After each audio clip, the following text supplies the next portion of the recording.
For those of you who are just now joining, we'll get started here in a few minutes.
All right, I'm gonna go ahead and get us started and let those trickle in as they come in. Thank you again for all of you who are joining us. My name is Carrie Wagner. I am the Social Media and Promotions Coordinator with Do It Green, Minnesota, and I'm gonna be your facilitator today for this coffee talk. Thank you so much for joining us for the first coffee talk in our series as part of the 15th Annual Green Gifts Fair. This is being recorded and posted on our webpage if you want to share it with anyone you know later on, or if you want to revisit it. Please, please, please, please check out the rest of the fair at digmn.org. We have over 60 vendors and many, many local community partners participating this year.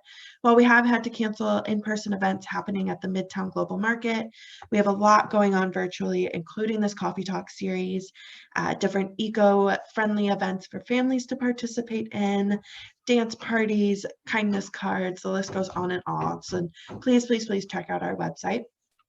Today, we are welcomed by guests Amanda Goetsch and Angie Whitaker from the University of Wisconsin Sustainable Management Programs. Introduced in 2009, these certificates and degrees are intentionally designed with input from industry, optimized for a fully online experience, and taught by world-class faculty from the University of Wisconsin system. Today, Amanda and Angie will share information on how to learn and lead change towards sustainability in any organization and how to integrate sustainability in the work that you already do. Amanda is a program manager for the Sustainable Management Programs and has worked as a sustainability practitioner for over 10 years. Some of her favorite aspects of being involved in sustainability include the innovative, collaborative, and inclusive nature of the subject, seeing folks apply sustainability as a lens for their passion in life, whether that be marketing, operations, product development, finance, and more, and seeing positive change happen in a celebratory manner. Angie is a program manager with the Continuing Education Office at UW River Falls. With more than 18 years helping adults find pathways to meet their goals, she describes herself as a pollinator, building connections, sharing knowledge, and instilling confidence for success. And with that, I'm going to go ahead and hand it over to Angie and Amanda. Please stay tuned. Let us know if you have any questions. You can go ahead and put that in the question box, and we'll just go ahead and get started here. Thank you guys so much for being with us. Thank you so much. And if you see me kind of going back and forth, I've got notes over here and I'm admitting folks from our virtual waiting room. So that's what I'm multitasking with. But and hopefully you won't hear my dogs barking in the background. But if you do, that's okay. This is the world we live in now. So thank you so much for joining us today. I hope everybody has some coffee or tea or something for this coffee talk. Angie and I are both really excited to just have a conversation with everybody. And so the structure of our presentation today is pretty casual. So if you want to jump in, feel free to. I'm going to kick things off by just starting about the state of sustainability and what the industry and the market looks like. And then if you're interested, we are going to do a quick overview of how our certificates, degree completion program, and master's program could help you make that leap into the profession. And we're having a whole bunch of great people jumping in right now. So with that, we are going to go ahead and get started.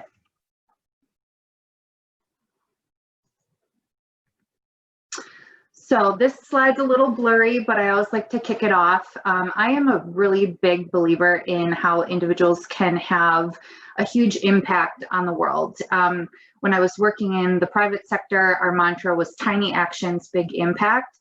And I know sometimes people feel like their decisions as an individual don't make a difference in the world, but when we all add up our individual actions, it can create movements, and we've seen that occur this year already. So just know that your outlook, your energy that you bring to the world, it really does matter.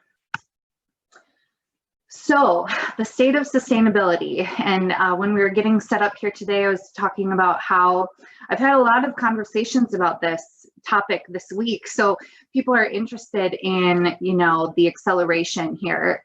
And really what we've experienced in the last decade has been deemed the decade of expansion in sustainability. And so just a really quick timeline.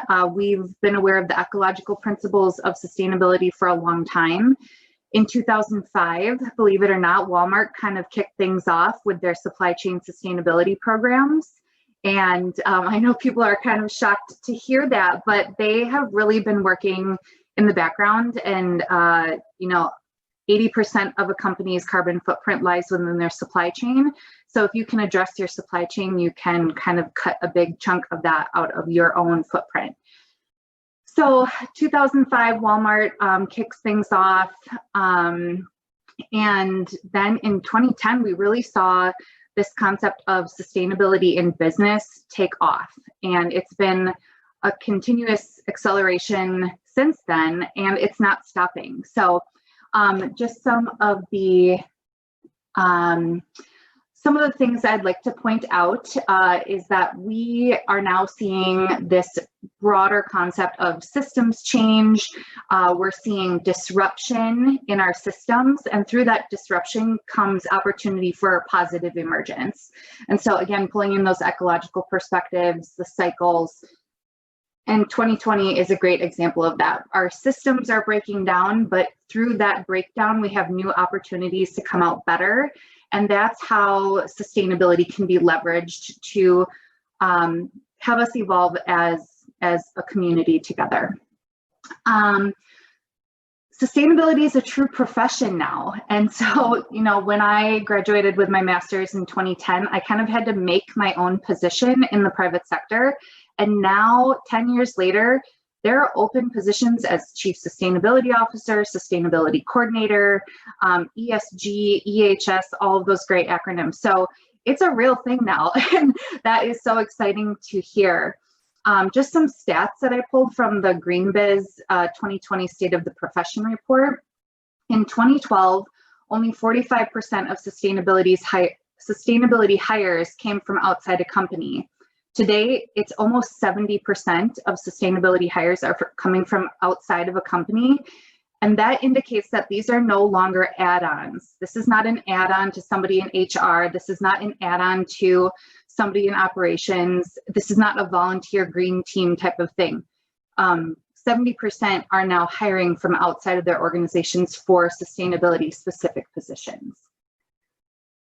There are also succession plans in development. So back in 2010 and earlier, the folks who did have an interest in applying sustainability to their positions in an organization, those folks are going to be celebrating retirement soon. And so actual succession plans and official positions for sustainability to fill in there, those are being set in place. And then just a few other things I'll mention as drivers that continue to push this needle forward. ESG, or environment, social, and governance reporting, is a huge driver right now. And we're seeing things like the climate crisis and its impact on financial institutions, on stranded assets in the stock market, We're seeing CEO activism. So Larry Fink, the CEO of BlackRock, which is a global investment manager and technology provider, trillions of dollars worth. He has written letters over the last few years, really pushing other CEOs and those in the financial sector to be paying attention to sustainability holistically, because there's risk in not doing so.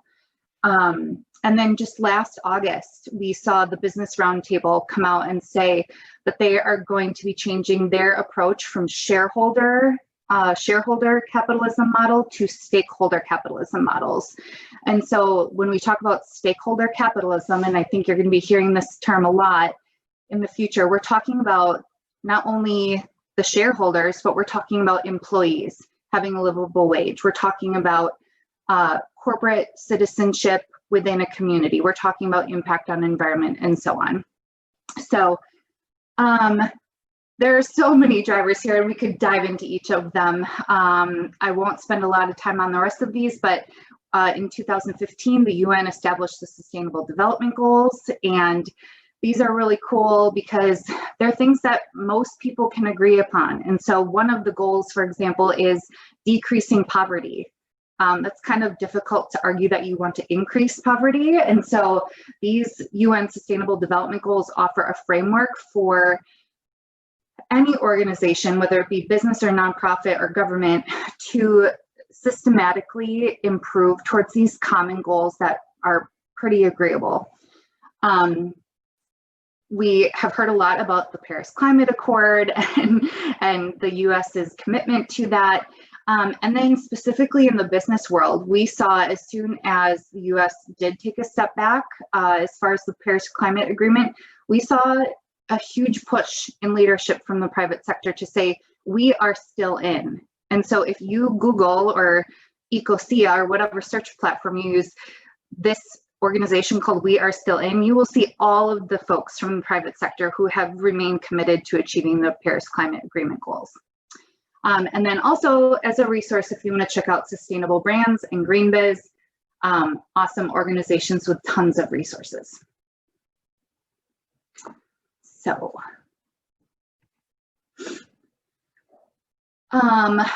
another change we've been seeing for a long time. I know that we've been talking about millennials for a while. And let me just admit one other person, there we go. We've been talking about millennials and how they're changing the workforce, and now we're talking about Gen Zers and how they're changing the workforce. And so long story short, employees, I think no matter their age, they are going to want to work with organizations whose values align with their own. And sustainability is a great way to frame your initiatives and your commitments that is appealing to potential employers and employees. And you know, one thing we talk about a lot is how sustainability can be leveraged to attract, engage, and retain great employees.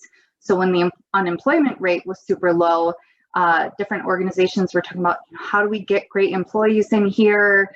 How do we get them engaged with our corporate culture, and how do we keep them long-term? Because we all know that there's a cost in turnover, and sustainability and corporate social responsibility is a tool that organizations can use and should use to do just that.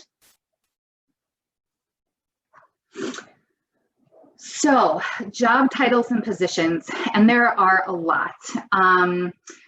I will just give you a few stats, again, from the Green Biz report. We've seen a 10% increase in sustainability job postings in the past year. COVID has offered an opportunity for organizations to reimagine their sustainability efforts, which are more vital now than ever. And so one question we got early on in the pandemic was, has COVID essentially stopped these initiatives in their tracks? No. In fact, we've seen sustainability and operating through a lens of sustainability as a way to be resilient through disruption and systems change. In 2019, there was a 7.5% increase in LinkedIn members with a sustainability job title, including sustainability analyst, sustainability specialist, and sustainability advisor. Each of those rose more than 20% in the last 2 years. Wanted to make sure I got that right. One thing I speak with a lot of our prospective students about is because they kind of come in and they're like, well, what can I do with this? I don't know where to start. And, you know, I go back to them and I say, what are you interested in? Are you interested in marketing and communications, product development, waste, water, community engagement?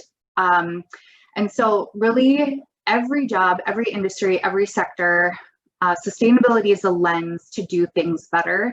And so really it's kind of wide open to meeting people where their passion lies. And then the other last little piece of information I wanted to share with regard to this slide, quote, the number of women in sustainability leadership roles has increased by close to 20 percentage points in every category since the first Green Viz State of the Professions survey in 2010. And so I just think it's an amazing opportunity for you know, everybody and women included to have a foot in the door in these C-suite positions. And that just leads us to talking about equity, inclusivity, and diversity in senior leadership positions. So just thought that was interesting. So some folks wonder, what are the skills that I need to be part of this systems change? And there are so many, but I kind of wanted to categorize just these main 5 kind of bunches. So one, I would say, is the art of storytelling, marketing, communication, influence, and public speaking. So I joked around when I was working in the private sector, I told people I was kind of an internal lobbyist. And that's what you're doing. You're pitching these ideas, you're making the business case. And so you have to know the corporate culture, you have to know the organizational culture and frame things that, you know, display how this is beneficial to that organization overall. Of course, business acumen, innovation, critical thinking, problem solving, and creative thinking. Sustainability is not a consistent recipe. You're going to be thrown new opportunities to find solutions. And so practicing those things and building upon prior knowledge is really important. Holistic and systemic thinking and collaboration. This could potentially be number 1. As you all know, sustainability is not one thing. And when you're working within an organization, you need to understand what is material to human resources, what is material to sales, what's material to the CEO and other members of the senior leadership team. And understanding how those pieces fit together and how sustainability, again, can be a lens through which to do those things better is really important. And then building allies and collaborating and really, again, marketing and communicating that this is good no matter what department you're in, and it's good for the organization as a whole. It also doesn't hurt to have some knowledge of sustainability terminology, tools, and reporting. We're seeing things like the Global Reporting Initiative, Carbon Disclosure Project, LEED, WELL, all of those things. And so it's good just to have a general knowledge of what is available on the market. And then in any organization, I really think strategic planning and KPI and metric development is important. The old adage in business is you can't manage what you don't measure.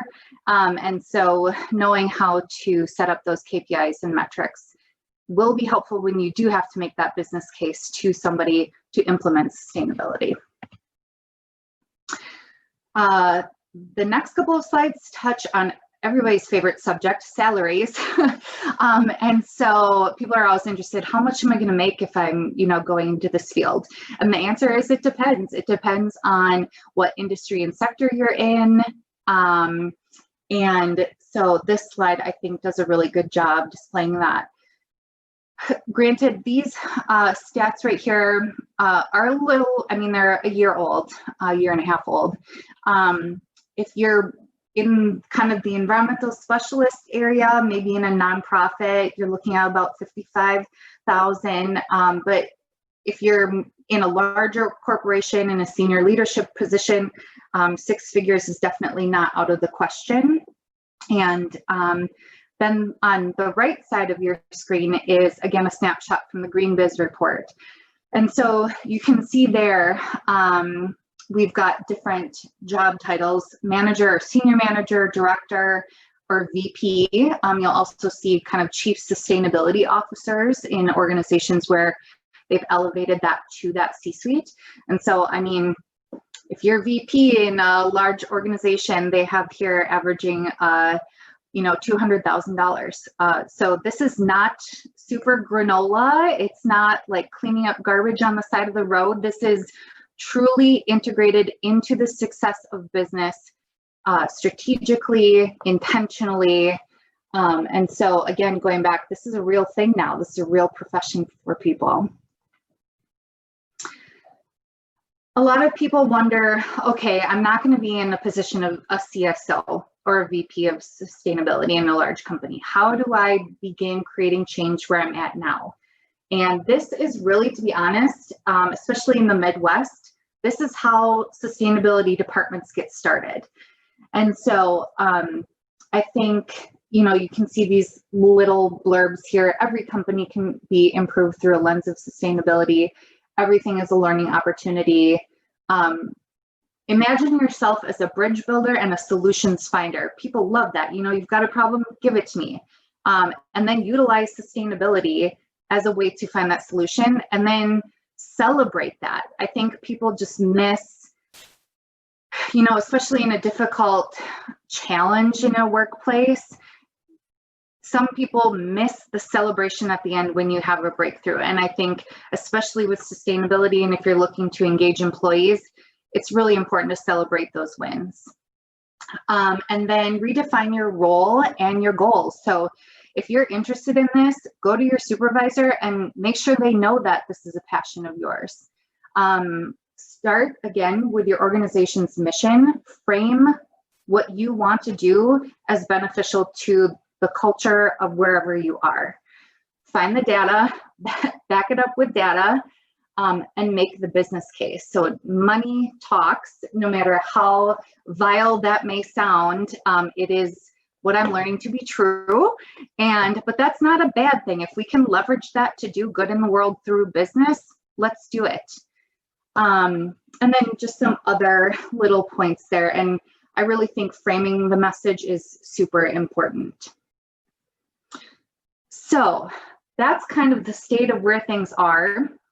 Hopefully you feel encouraged. We're going to do a little bit of a pivot here. And so, you can do those things on your own, practice them. There are so many resources out there for folks who are trying to implement things where they are. Another option, if you're interested, is to add an academic credential to your resume. And so that is what Angie and I do. We help folks break into sustainability careers through higher education. And so we work with the University of Wisconsin Sustainable Management Certificates and Programs. And really, the core of our programs are built around the triple bottom line. And we've been talking about triple bottom line for many years. And John Elkington, who came up with this concept, he did something funny a few years ago. He had a concept recall versus a product recall, a concept recall. So he really, you'll see we have people, planet, and prosperity. He originally set this out as people, planet, profit. And what we now know is that profit alone is not enough. We are talking about prosperity. Prosperity not only for the bottom line of the business, but also the prosperity of employees and the community in which the business operates. So our programs are built around this very holistic approach to sustainability of people, planet, and prosperity. Really quick, we have a multitude of options. So we have students as young as their early 20s, and our oldest student is in their 80s. And so You know, some people go into this during a career pivot. Some people do this because they're lifelong learners and they just want to kind of have this in their arsenal. So we have a bachelor completion degree, which Angie and I will talk a little bit more about what that means later. But basically, if you have some college credit from 20 years ago, but you didn't wrap that up, the bachelor completion degree is a great fit. We have a full master's program, and then we have a number of certificates as well. And those are usually, well, they are 4 courses, 12 credits, usually achievable within a year. So the other thing that makes this program quite unique, I will say the undergraduate completion program has been around for 11 years. And so we were kind of the thought leaders, and I'll say that proudly. We were the thought leaders when it came to online collaborative education around sustainability. So if you think back, 2009, a lot of people weren't thinking about online education.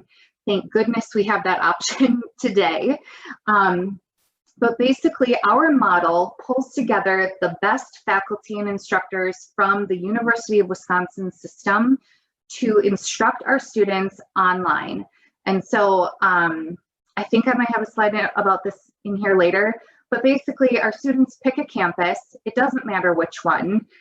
They're all going to receive the same courses. You're going to have, you know, relatively the same resources. Things might differ per campus. And Angie can talk a little bit more about that. But these are all of our great program partners who offer the certificates, undergrad and graduate programs. So I'll let Angie talk a little bit about River Falls specifically. So I'm a longtime resident of River Falls and a two-time alum of UW River Falls. And I've been working on the campus now for 18 years. So I want to share 2 reasons why UW River Falls is an excellent choice of home campus for the sustainable management students. Location and commitment. So our location, you know, we talked about it being a fully online program. There really is no need to come to campus, but if you choose to use campus's services in person, if you want to meet directly with your advisor, or if you want to walk at commencement, River Falls is only 30 minutes from downtown St. Paul. It seems like we're way over the St. Croix River, but truly we're part of the Twin Cities Metro.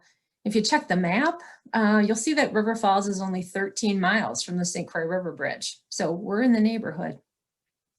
Beyond location, our commitment to sustainability is another great reason to choose River Falls. We embrace sustainability in both policy and practice. The UW River Falls campus demonstrates its commitment. We include sustainability in our strategic plan. It's integrated into our curriculum. We make considerations in running our facilities and developing our new campus structures. It's evidenced by our listing as a Sierra Club Cool School. We have a STARS Gold rating, and we've been acknowledged in Princeton Review's listing of green colleges. So yay, UW River Falls. And beyond our campus, the city of River Falls actually has really great momentum through various partnerships and grants. The city has long been engaged in projects like community solar. We have annual electronics recycling. We converted all of our streetlights to LED. We have a shared bikes program. We offer new construction design assistance for new businesses. There's energy incentives for our businesses and our community, and so much more. In January, the city itself, the city of River Falls, became the first municipality in the state of Wisconsin to power all city buildings using 100% renewable energy. So all of this is made even better with a world-class trout stream. The Kinnickinnick River flows through our city and through our campus. So together, we're continuing to improve our sustainability efforts, and we would welcome you to be part of that family. So that's enough bragging about River Falls. Oh, but wait. There's more. That's right, there's more. So, you know, since launching the Sustainable Management Program in 2009, the UW River Falls team has really become experts in helping our students navigate the challenges of today's learner. As Amanda mentioned, most of our students are returning to college to complete their degrees. They balance work and other roles and responsibilities. So, and my role as program manager is to help students through the long list of process, right? Registering for classes, understanding tuition, applying for scholarships. I often say it's these complications that prevent students from accomplishing what they set out to achieve. And through the years, I've really become a keen advocate, helping drive decisions at the leadership level that help demystify this whole college landscape, right? One of the accomplishments that I'm most proud of is an academic forgiveness policy, which gives our returning students an option for having their old bad grades eliminated from the grade point average. So let's say you bombed out from River Falls back in the 80s and 90s, you know, had a couple bad semesters. We allow you to come back in with a fresh start. So that's really cool. Beyond myself, another key player is Dr. Eric Sandin. He is a professor of conservation and environmental planning and serves as the academic director for the sustainable management students that are enrolled at River Falls. Dr. Sandin is also a program director. We talked about this being a collaboration.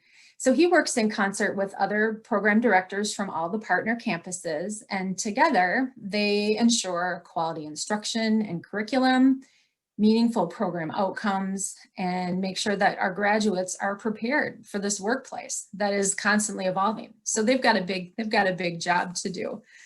Dr. Sandin is also very skilled at helping students to maximize their prior credits and move efficiently through degree requirements so that they can quickly achieve their goals and move on.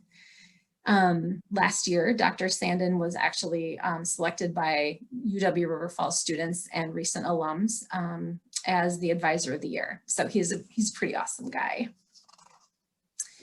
So the two of us are mainly the team at River Falls, but we work in concert with some others. And I think, Amanda, do we have a slide on that as well?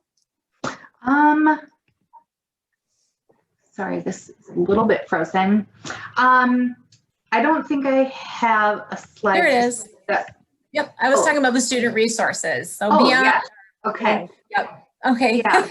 So, okay, perfect. What a perfect segue. Let's jump into this. So, and I see we have some great questions in the chat coming in. So I will kind of zip through the rest of this. It's kind of just like what makes up the rest of the program. But one thing students ask a lot about is, what is my support? This is online, this is virtual. Am I going to be lost in the cloud somewhere? Like, what attention am I going to get as a student investing in this program? And we have so many resources, and this is so exciting to talk about. And we're always thinking about what else we can do as well. So this smiling face right here belongs to Robin, and Robin is our student success coach for the program. And so she is going to be somebody early on that our students are connected with. And if they don't know who to speak with, email Robin. If you need some new swag, go to Robin. If you want to get connected with somebody in a network, you know, reach out to Robin and get that started. So she's great. We have an entire team of student success coaches who are there to help you every step of the way. Of course, we've got tech support. It's an online program. And then we have this really cool aspect called the Student Resource Lounge. And this is kind of a cool place where our students can hang out with no faculty present. You can share all of your thoughts and bounce things off of each other. And, you know, a lot of our students are full-time working professionals. And so this is a great place for people to share, you know, I'm coming up against this block in my workplace, talking about sustainability for a project. What have you guys done? What resources are available? We also share things like job openings, conference discounts, because you know, there's often a student discount, networking to alumni, and all sorts of things. And then on the very last box there are all of the other resources that we have been developing. And like I said, we're always keeping our eyes open for new opportunities. Last year, we launched our Forward Sustainably podcast. And so we bring in experts who also serve as resources for our students. And I see somebody was asking about the healthcare industry, and so we'll get to that in the Q&A.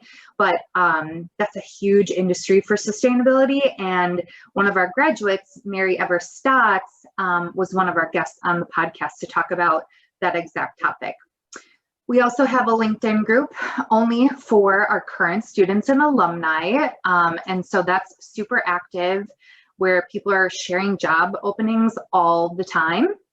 And then one of my favorite things, as you can maybe tell, I love talking about this subject. And so I always offer to people a one-on-one conversation. Let's video chat, let's hop on the phone. And like I said early on in this presentation, much of those conversations are focused on career development, career placement, and networking. We have a huge network available in this program. Our undergrad program has been around for over a decade. And so think about all of those graduates who are out there doing great things.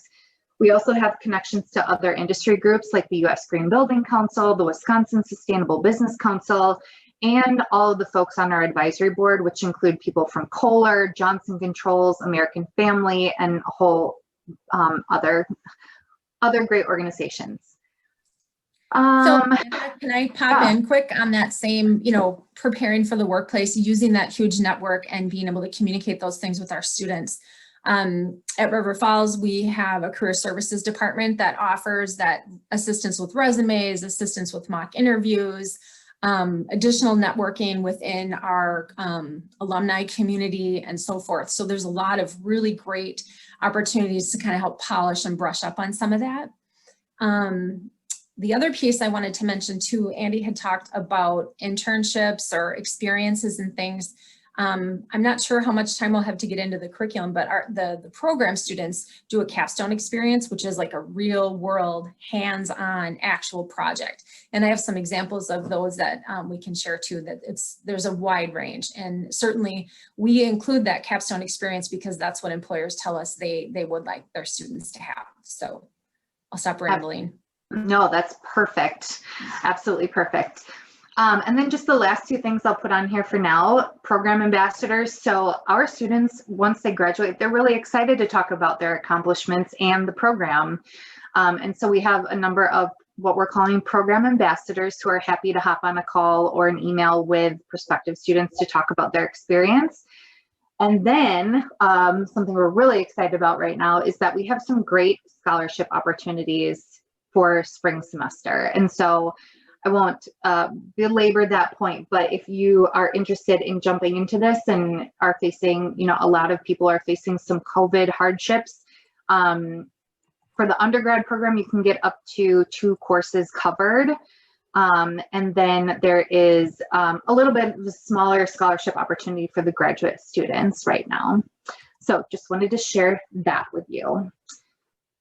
The format is super flexible. Again, this was built for working adults. And so everything is online, everything is asynchronous. You are not required to be in any course at a specific, or not, I shouldn't say a course, in a specific meeting at a certain time. Our courses do follow the spring, summer, and fall semesters. And you can start in any one of those terms. And so, like I said, registration is open now for spring semester, and that kicks off January 26th. People are always interested in how much this costs. And so our tuition is listed right here, and this is a flat fee no matter where you live. And there are no additional course or program fees. Other than textbooks. Other than textbooks. Right, I was gonna say, yeah. Textbooks. Yeah, and some, a lot of our instructors are getting really good at including things like articles versus massive textbooks in their courses. And that's how sustainability works. Most often we can pull these articles from live time because so much is changing in the industry. I touched on this already, so I will move on so that we have time. And then these are admissions requirements. We can circle back to these too, but it's fairly straightforward. With the master's degree, the one thing I will mention is that you don't need to take a GRE for admissions. which I wish applied to when I went to grad school, but there's no GRE required for that. And then, like I said early on, our undergraduate degree is a bachelor completion degree. And so if you have some college credit and you want to kind of take that to the next level and finish off in a bachelor's degree, this would be a great program for you. And then I want to make sure that we have time for open discussion here, but we have so many great student stories, and I would encourage you to go to our website to read through these. We have super diverse background of industry sectors and interests from our students. This is Nate Tillis. He's amazing. He works with the Waukesha wastewater treatment plant, and he is one of our undergraduate graduates. And so he's got a great video. If we have time, we can share that. We've had our graduates go on and give TED Talks, which I think is really impressive. I always think, oh my gosh, what if I was giving a TED Talk? I'd be incredibly nervous, but they're well positioned with their skills and knowledge to be talking in front of audiences like that. Carter is also amazing. He is an example of somebody who did create change from within. So Carter has been working at the Chicago Field Museum for a number of years. Sustainability was a personal passion of his that he wanted to make a career passion. And so he was able to make that business case to establish a full-time sustainability position. And he will be graduating from our master's program very shortly. This is Stacy Reese, and she's a graduate of the undergrad program. She has a great story. So I think Andy, you asked about kind of internships. And so Stacy did her capstone project with an organization called Sustain Dane, specifically on how to pull more businesses into that organization. And she ended up getting a full-time job as their business lead with Sustain Dane out of this program and out of her capstone project. Stacy is now the City of Madison's first sustainability coordinator, and she also serves on our advisory board. So she's a great connection to have. We have a lot of veterans in our programs as well, and we have some great veterans benefits, and those are specific to the campuses. And so Angie might be a little bit better able to speak to some of that, but if we don't have information today, we are happy to find it and follow up with you. And then this is Zach. We just interviewed Zach because he was one of our scholarship recipients, and he works with IKEA, and he just has such a passion for sustainability. You know, he's taught English abroad and has worked in oil fields and things like that. And he is a great example of somebody who wants to make their passion their work. And so we're really excited to have him in our programs. And then as far as next steps, really the best way to, if you're interested in any of this, reach out to Angie and myself, and we will get you aligned with where you need to go. And so I want to thank you for sitting through that. Hopefully you found something of interest in there. But again, no matter if you're going to come into our programs or not, you can make a difference in the world. And I hope people feel inspired, especially going into the new year after the year that we have experienced, to really hone in on that and, you know, meditate on that thought and help others realize their power as well. So with that, I will just open up the chat box here. And I didn't catch kind of the second half, but I did want to touch on the first couple of things that I saw pop up there. So somebody had asked about the healthcare industry, and really my early on in my sustainability career as a practitioner, I was working a lot with folks in the healthcare industry. So I was director of sustainability in the private sector. We were a medium-sized global architectural elements manufacturer, which is a mouthful, but we worked a lot with the healthcare industry, education, and so forth. And not only so, I saw people chatting about the waste side of this, which is absolutely enormous, talking about hazardous waste from medical facilities. but also on the front end, we're talking about patient care, patient recovery time, healthy buildings. So I did a lot on analyzing the chemicals within our products and their associated potential human health hazards. Because if you're putting in a wall guard or corner guard into a pediatric oncology unit, you don't want to put in something that's off-gassing VOCs. So there's that amount of detail when it comes to sustainability. The Healthy Hospitals Initiative is also a really big driver.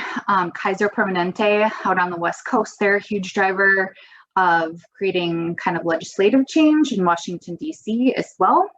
So we can talk about more of that. And then I think Angie touched on the internship bit, but we can also talk about that more.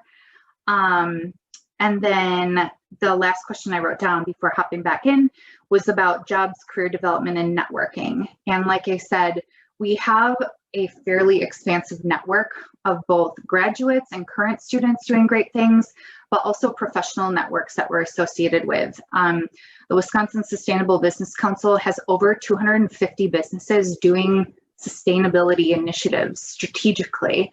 And we have our amazing advisory board, and you know, I love chatting with people about this. So hopefully we're continuously building our network. So yeah, I'm going to be quiet for a second and catch up on the chat. But if Angie or anybody else wants to jump in. I do want to jump in just really quick.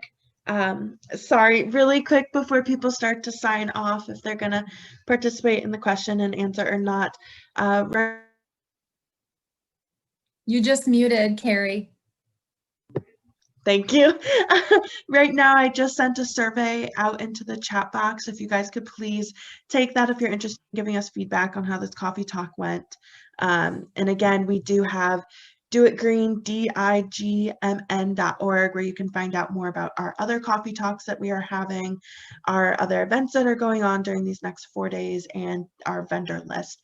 All of our vendors are having different specials and coupons and discounting codes. And with that, I'll let you guys get back to all of your questions that may come in. Please feel free to type your questions in the chat box or unmute yourself if you're comfortable doing so. Thanks, Carrie. I will say that the Green Gifts event has been like my all-time favorite place to shop for Christmas gifts and stuff. It's just nobody really needs anything. We're very fortunate in my realm. And so it's just nice to have something thoughtful, and then support a local business besides. And anyway, it's all amazing. So troll through the list of the vendors and stuff. There's so many fantastic things to learn and discover. Thank you.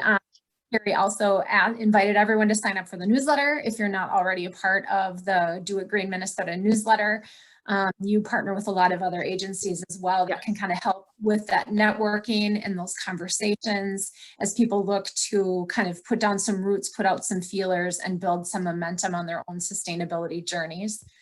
The other thing, Amanda, if I could put you on the spot, you and I are connected on LinkedIn, and you have such great, insightful posts. I did private message a couple of the folks here on the list, but I would invite people to find your LinkedIn account and follow you, because they're a little bit of a way to network and to start to build some more information and connections in that sustainability journey. Absolutely. I will put my direct LinkedIn profile in the chat box.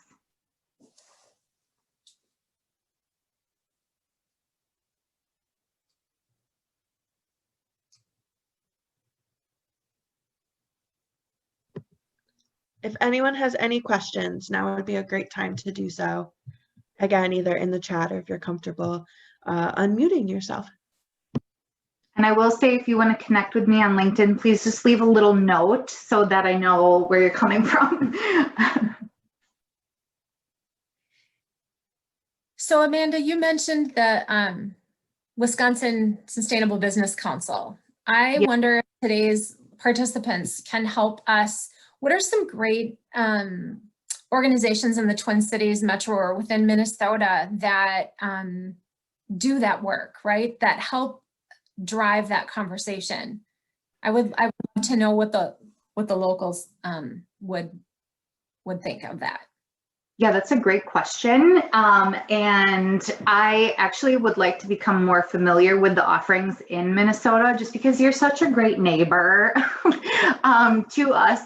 But so we have had some businesses participate in the Wisconsin Sustainable Business Council. And so it's not just Wisconsin, it is primarily Wisconsin, but I know from, networking with people at some of these events, 3M, Best Buy, and Target are, apparently huge names up in the Twin Cities area. And their sustainability initiatives are incredible. They've really been leading kind of in that big company mentality. And so I would be happy to do a little bit of research and see if they're involved in organizations in that area specifically. I know the U.S. Green Building Council, they have state chapters. And so there is a Minnesota chapter of the U.S. Green Building Council. And while traditionally and originally they were focused on the sustainable built environment, they're really expanding some of their activities to talk about sustainability in a broader sense. And so I know usually state chapters have a lot of like monthly meetings that people can attend. Up in the Twin Cities every spring, there is the USGBC Impact Conference that I've been able to attend, and that's super fun. And unfortunately, due to COVID this year, it was not in its usual fashion, but it seems like there are so many opportunities in the Twin Cities area and others. And I'm just thinking about how diverse the state of Minnesota is. I'm thinking of like boundary waters and all of the outdoor recreation opportunities and how that can even be a frame for sustainability if we're talking about nature deficit disorder, or getting people reconnected with the outdoors and what that means for community. So yeah, that's kind of where I would start. USGBC, WSBC, there's also the American Sustainable Business Council.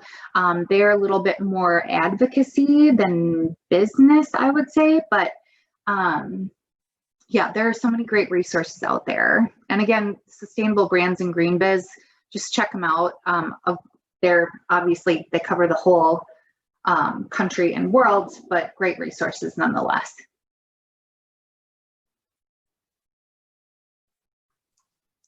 As we were talking to, it made me pause and think of what, so UW River Falls has done some work with and sponsoring different awards with the Environmental Initiatives Group, and they're based out of Minneapolis.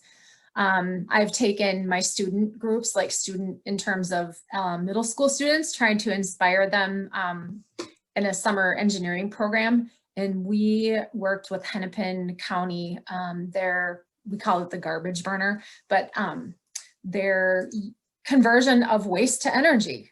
So there's a lot of really great inspiration locally. I think, continuing the conversation about how people that are interested in making sustainability their work, how can they do that, right? What are the ways? It's an endless list and a continuous conversation for sure. Definitely.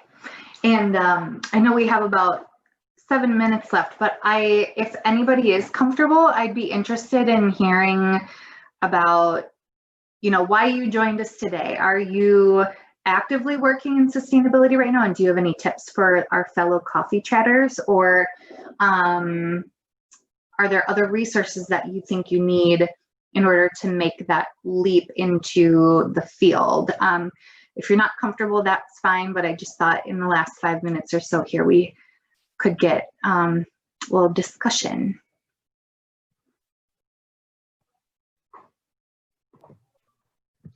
I can go ahead and start. Figure might as well put myself out there. Yeah. So I've got my degree in climate science and a minor in sustainability studies from the University of Minnesota. Since COVID happened, I'm working at a Starbucks and nannying and volunteering with Do It Green Minnesota. I'm the promotions coordinator for Do It Green Minnesota, which I absolutely love, but I really, really, really have a passion for sustainability and truly making that my work and being paid to do something I'm passionate about. And I'm really, really struggling to find something that I qualify for, or something that, you know, will hire me given the amount of people looking for jobs right now. But I've been copying down like literally all these links that you guys have thrown in there. Hopefully that helps reinvigorate my job search, and very interested in doing my master's degree with you guys, just not sure how I could financially make it work. And, you know, that old saying, it's not about what you know, it's who you know. I think that it is definitely what you know as well, but especially in the sustainability, quote unquote, industry, it's a small world. When I was going through my graduate studies, it felt like, oh my gosh, how am I supposed to network with all these brilliant people in these positions creating change? And then, you know, once my mentor introduced me to a network, you know, you kind of have that covered, and you begin to see the same folks at these conferences and meetings. And so I think one thing I really recommend to folks who are in a position where they're having trouble finding a sustainability specific job is to put yourself out there and network. So invite somebody to do a virtual coffee and just do an informational interview. Ask them how they got to where they are, their challenges, the opportunities they see in the industry. Ask them if you could, I don't know, like shadow them or get introduced to other people at their place of employment. So a couple different strategies. Pick some folks out there that you look up to as a mentor and ask them to have coffee. And then the other thing I would recommend is start following companies that you have values that align with, and just pay attention to what they're doing. And like I said at the beginning, when I graduated in 2010, there weren't sustainability positions in the Midwest. It was like this foreign thing that happened on the coast in Europe. And so, but I didn't want to leave the Midwest. What I did was I reached out to a number of companies. I emailed their CEOs directly. I said, this is my degree. You're doing some great things, and I know that you can do more. So would you be interested in talking about establishing a position? And I got a whole bunch of no's, but it only takes one yes. And I got 2 yeses. So that's the other thing, like just be confident in your skills and your knowledge and put yourself out there. And the worst thing people can say is no. And even if they say no, I think they're going to respect you for at least, you know, asking. So that would be my advice if it's difficult to find an established position. I want to dovetail off of that too, Amanda. You touched on something earlier about, you know, letting people know, right? Like, does your boss know that you want to be a leader? Do they know you have this passion? Do they know you have these ideas? Don't be afraid to say that. People aren't going to come forward and ask, hey, did you want a promotion? Do you want to learn and grow in your role? We really need to take responsibility for that. And it's difficult, right? Because I think we're socialized and conditioned here in the Midwest to be more internal about it, to be more like under the kind of under the table about it. But, you know, the time is now. People need us. And so we need to be outspoken about our wishes, our hopes, and our dreams in that. And I think if nothing else, it'll plant the seed, and maybe they'll come back to you later. Maybe it'll tie into another conversation elsewhere. You know, I talked about myself being a pollinator. It's always about the conversation, always talking with people, always meeting. Everything is a new opportunity. Have a little elevator speech, that kind of just your little sustainability elevator speech that you can just pull out whenever and wherever to kind of help open that up. And if it doesn't resonate, no big deal. You can just keep flying around and pollinating in other places too. That's wonderful. And maybe unless there are other questions, that might be a great positive note to end on. Sammy, loving the comments in the chat room. Yeah, this is great. We've made there's been some pollinating happening in the chat room, and just give a shout out to those who have typed in. You're all inspirational, and I hope there's some way for us to continue to support each other. So anyway, keep up the great work. And thanks for being here today. Yes, thank you so much.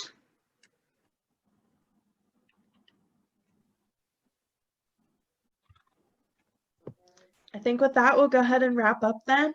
Again, please, please, please check out digmn.org to check out the rest of our fair. Our team has been working for months trying to pull this together and switching it to the virtual format. I hope you'll find, some vendors there that you can resonate with. We have a whole bunch of other coffee talks that we're going to be going into, including topics like environmental justice and how to take sustainable lifestyles past just the holidays. So please, please, please check that out. When you get to our website, there's tabs up at the very top for different dates and different items. And again, thank you so much for joining us. We put that survey in the chat box if you're interested. And I hope you guys have a great rest of your day. Thank you.